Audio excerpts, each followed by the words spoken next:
প্ৰথমতে আপোনালোকক আহাৰ কাৰণে মই ধন্যবাদ জনাইছোঁ। মই অকলে ইয়াত থিয় হোৱা নাই, মোৰ লগত আপোনালোকে নিশ্চয় দেখা পাইছে কেইজন মানুহ থিয় হৈছে। আমাৰ ইয়াত চাৰিং পঞ্চায়তৰ অন্তৰ্গত পূব বান্দৰমাৰা 4 নম্বৰ ৱাৰ্ডৰ যোনটো আমাৰ ইয়াত কমচে কম 200 পৰা 250 মানুহ ফেমিলি আছে। এটা ল'ৰা ছোৱালী স্কুলত যাব নোৱাৰে, অকণমান বৰষুণ পৰিলে স্কুলত যাব নোৱাৰে।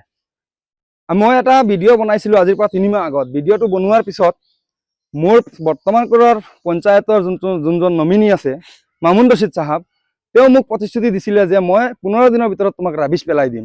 কিন্তু আজি 3 মাহ হৈ গ'ল। 3 মাহ উভতি যোৱাৰ পিছতো মোক ৰাবিছ আমাৰ ৰাউটটোত দিয়া নাই এতিয়ালৈকে। নিদিয়াত মই যোৱা পৰহি এটা ভিডিঅ' বনাইছিলোঁ। ভিডিঅ'টো বনোৱাৰ পিছত আপোনাৰ 3 ঘণ্টাৰ পিছত তেওঁৰ কিছুমান বাহিনীয়ে মোক এনেকুৱা দম দিছে যে মোক উঠাই লৈ যাব, মোক চাই ল'ব, মই কিয় ভিডিঅ'বোৰ বনাওঁ, মই ভিডিঅ'বোৰ কিয় কাৰণত বনাওঁ।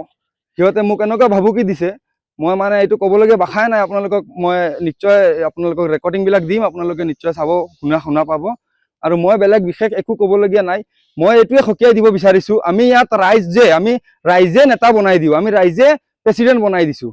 আমি কোনোবাৰ মানে পইচা লৈ আমি ভোট দিয়া নাই। আমি বিনা স্বাৰ্থত ভোট দিছোঁ কিহৰ কাৰণে? আমাৰ উন্নয়নৰ কাৰণে। ৰাস্তা ঘাট হ'ব লাগে, আমাৰ উন্নয়নৰ কাৰণে আমি ভোট দিছোঁ। কিন্তু আজি আমাৰ এনেকুৱা পৰিস্থিতি হৈছে, ইলেকশ্যনৰ আগত যি লেস্কাৰ দিছিলে, ডাঙৰ লেস্কাৰ দিছিলে, আমি এই কৰিম সেই কৰিম, কিন্তু আজি দিনত আমি যোনে আৱাজ উঠালে আমাক ভাবুকি দিয়া হয়।